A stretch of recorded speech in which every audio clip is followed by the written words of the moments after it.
Assalamu alaikum students, how are you? Hope you will be fine inshallah. Let's start our studies. All of you open your books, page number 40.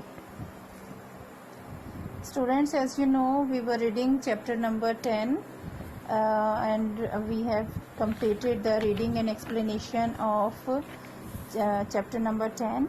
Last topic is some facts about our solar system. ये कुछ बाकी रह गया था. Solar system से related कुछ facts, कुछ हकाइक हैं, इंपॉर्टेंट पॉइंट्स. बाकी तो हमने सारे प्लैनेट से रिलेटेड पढ़ लिए हैं. कुछ उसी तरह के हैं, कुछ थोड़े से डिफरेंट हैं. इसको पढ़ लेते हैं. Mercury is the planet closest to the sun. Mercury वो प्लैनेट है जो सूरज के बहुत करीब है, सबसे करीब है. ये एक अहम फैक्ट है. ये हमने रीडिंग के स्टार्ट में भी पढ़ा था कि सबसे करीब जो प्लैनेट है वो मरकरी है. Venus is the hottest planet. It is covered with thick clouds of poisonous gases. जो प्लैनेट है वेनस, ये सबसे गर्म तरीन प्लैनेट है और ये बहुत जो जहरीली गैसेस हैं उसके क्लाउड्स यानी बादल जैसे होते हैं ना, भरे हुए, छाए हुए, इस तरह से जहरीली गैसों के जो है वो बादल हैं और वो सारा इस प्लैनेट को कवर किए हुए है. वेनस जो है, जो कि हमने देखा था मरकरी बहुत करीब है और सेकंड नंबर पे जो वेनस है वो भी सूरज से बहुत करीब है और जो करीब होने की वजह से शदीद गर्म भी है और उसके साथ साथ जो है जहरीली गैसों से कवर है, ढका हुआ है बिल्कुल. Earth is the only planet with air and water. ज़मीन जो है वो सिर्फ इन तमाम प्लैनेट्स जो हमने पढ़ा था 8, इन सब में सिर्फ एक प्लैनेट है अर्थ, जो जिसके ऊपर हवा भी है, पानी भी है और यही दो चीज़ें हैं जो किसी भी जानदार के ज़िंदा रहने के लिए ज़रूरी है. हवा जो है वो सांस लेने के लिए और पानी जो है इंसानी ज़िंदगी और वजूद के लिए बहुत ज़रूरी है. इसीलिए इस प्लैनेट पर जो है वो ज़िंदगी मौजूद है. Mars is red because it is rusty. It is rocky planet, very dry and has dust storm. जो मार्स है प्लैनेट वो रेड कलर का है और इस वजह से कि वो रस्टी है. रस्टी कहते हैं जंग आलूद होना. जैसे लोहे के ऊपर अगर पानी वगैरह लगता रहे तो उसमें जंग लग जाता है रेड कलर का. तो इस तरह से ये जो प्लैनेट है ये भी रस्टी है, इसी वजह से जो है ये रेड कलर का नज़र आता है. It is Rocky planet. ये चट्टानी है, यानी जैसे चट्टानें होती हैं, पथरीली चट्टानें हैं, इस तरह का प्लैनेट है ये. वेरी ड्राई, बहुत खुश्क है. एंड हैज़ डस्ट स्टॉर्म, और इसमें जो मट्टी का, डस्ट का जो तूफान है वो जो है इसमें हर वक्त नज़र आता रहता है, जिस वजह से ये हमें रेड महसूस होता है. Uranus orbits the sun tilted on its sides. और जो यूरेनस है आपको यहाँ नज़र आएगा, ये प्लैनेट है और ये ऑर्बिट करता है, अपने ऑर्बिट पे ये रिवॉल्व करता है, सूरज के गिर्द घूम रहा होता है. लेकिन इसकी मूवमेंट में एक ख़ास बात, जो इम्पोर्टेंट फैक्ट ये है कि ये इसकी साइड्स जो है वो टिल्ट करती हैं सन की तरफ. टिल्ट करना होता है झुक जाना. जैसे कि आप अगर फॉर एग्जांपल सोचें कि आपके पास जग है, उसमें पानी है और आप उस जग से को उठाकर और उससे गिलास में पानी डालते हैं, तो जब आप जग उठाते हैं तो जग को आप इस तरह से मूव करते हैं, टिल्ट करते हैं, झुकाते हैं नीचे की तरफ, तो उसमें से पानी जो है वो गिलास में जाता है. तो इसी तरह से झुका हुआ, जैसे कहते हैं ना टिल्ट करना, तो इसकी साइड्स जो हैं वो सन की तरफ टिल्ट करती रहती हैं, झुकी होती हैं और इस तरह से ये अपने ऑर्बिट पर मूव करता रहता है. Jupiter is the biggest planet. जैसे कि हमने टॉपिक में पढ़ा था कि जुपिटर जो है ये सबसे बड़ा प्लैनेट है. Its great red spot is a giant storm of fast moving gases about the same size as the earth. इसके ऊपर जो रेड कलर का सबसे बड़ा, बहुत बड़ा सा स्पॉट नज़र आता है, धब्बा नज़र आ रहा है, ये बेसिकली जो है ये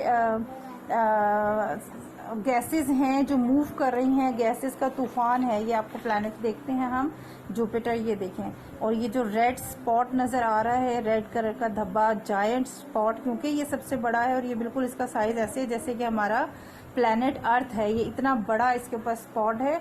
ये बेसिकली जो है ये तूफान है गैसेस का जो मूव कर रही है. इस तरह से गैसेस का तूफान जो है वो लगता है कि मूव कर रहा है, उसके ऊपर गैसेस घूम रही हैं. Saturn has the brightest rings of all the planets. It has at least 18 moons. Saturn के बारे में हमने पढ़ा था, उसका चमकदार रोशन सा जो है वो रिंग नज़र आता है हमें। ये भी हमने पढ़ा था कि ये बेसिकली कोई मेटल या कोई ऐसी रिंग नहीं है, बल्कि ये गैसेस, ये पार्टिकल्स हैं मुख्तलिफ़ किस्म के जो इसके गिर्द घूम रहे हैं, और मुख्तलिफ़ किस्म की गैसेस हैं जो इस तरह से सर्कल कर रही हैं। और ये जो प्लैनेट है इसके 18 मून्स हैं, सबसे ज़्यादा मून्स इसी प्लैनेट के हैं।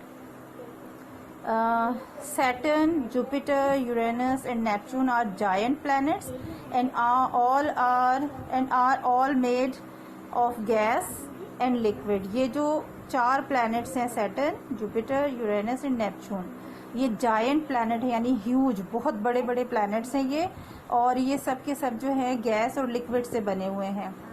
Freezing winds blow across Neptune's blue surface। और जो प्लैनेट है नेपच्यून, इसके ऊपर जो हवाएं चल रही हैं वो फ्रीजिंग विंड्स हैं, यानी सख्त जमा देने वाली हवाएं, ठंडी हवाएं जो कि फ्रीज कर देती हैं, जमा देती हैं। और इसीलिए क्योंकि इसका ये जो ब्लू सरफेस, हमें ये देखिए, ये नेपच्यून की पिक्चर नज़र आ रही है और इसकी सरफेस ब्लू है।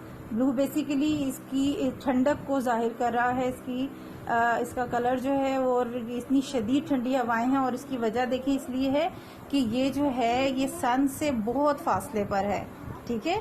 सेकंड लास्ट या थर्ड लास्ट ऑर्बिट है इसका, जो लाइन आपको नज़र आ रही है सन से बहुत दूर है, और इस वजह से इसकी हीट जो है वहाँ प्लैनेट पे कम पड़ती है सूरज की।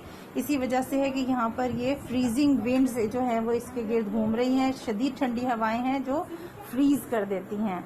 Last point is, according to latest scientific knowledge, Pluto is not a planet। जो जदीद साइंसी तहकीक हुई है, साइंसी रिसर्च है, उसके मुताबिक प्लूटो जो है वो कोई प्लैनेट नहीं है। इसीलिए वो इस पूरे जो फैमिली है उसमें जो है वो प्लूटो शो नहीं किया गया। इससे पहले जब हम पढ़ते थे कुछ अर्सा पहले तक, तो वो प्लैनेट्स में शामिल था, जिससे सबसे छोटा प्लैनेट कहा जाता था। लेकिन ये है कि लेटेस्ट जो रिसर्च आई है वो शो कर रही है कि ये जो प्लूटो है वो प्लैनेट नहीं है। क्लियर? ये बहुत इंपॉर्टेंट पॉइंट्स हैं, आपने याद करने हैं। इन्हीं में से मैं कुछ आपको ऑब्जेक्टिव बना के दूंगी नेक्स्ट लेसन में। आज मैं आपको इसका जो लास्ट क्वेश्चन बाकी रह गया था, which planet was considered to be the god of war in the old times. कौन सा प्लैनेट है जो कि कदीम ज़माने में लोग उसे गॉड ऑफ वॉर समझते थे? याद है आपको, यकीनन मालूम होगा, मार्स। यहाँ पेज 40 पर आप देखें, मिड में, Mars appears like a red star in the night sky. यहाँ से स्टार्ट करेंगे क्वेश्चन नंबर 5 का answer. Mars appears like a red star in the night sky, और इसके बाद हम अगली लाइन पे एक सेंटेंस ये लिखकर नेक्स्ट लाइन में चले जाएंगे। People in the old times considered it to be the god of war due to its red color। बस इतना आंसर आएगा। एक सेंटेंस ऊपर से लेंगे, Mars appears like a red star in the night sky, और फिर नेक्स्ट लाइन में आ जाएंगे, People in the old times considered it to be the god of war due to its red color। Clear? Okay, it's enough for today. Important facts जो आपको पढ़ाए हैं वो तमाम पॉइंट्स को आप रीडिंग करें, समझें और याद करें। इसके साथ साथ जो क्वेश्चन नंबर 5 मैंने आपको भी निशान लगवाया है, ये आपने होमवर्क करना है, ठीक है। रिमेनिंग जो रह गया है लास्ट चैप्टर में से मैं इंशाल्लाह अगले लेक्चर में करवाऊंगी। अल्लाह हाफिज़।